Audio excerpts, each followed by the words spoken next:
আসসালামু আলাইকুম। আজকে আমি হিন্দু সম্পত্তির বন্টন নিয়ে কিছু কথা বলবো।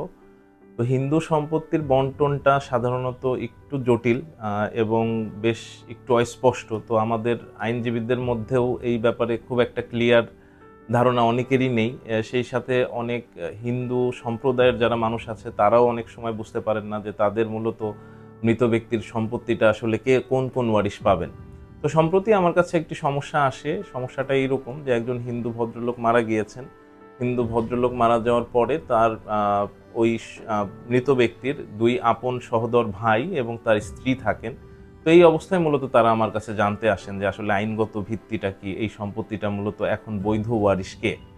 তো আমি তাদেরকে যেটা বলি আইনের আলোকে আমাদের হিন্দু সম্পত্তির যে বন্টনটা এটা মূলত দায়ভাগের নীতি অনুযায়ী চলে।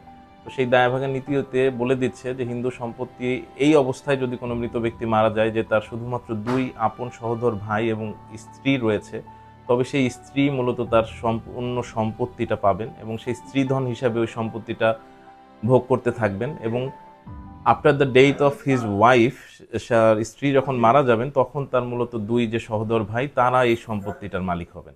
ধন্যবাদ।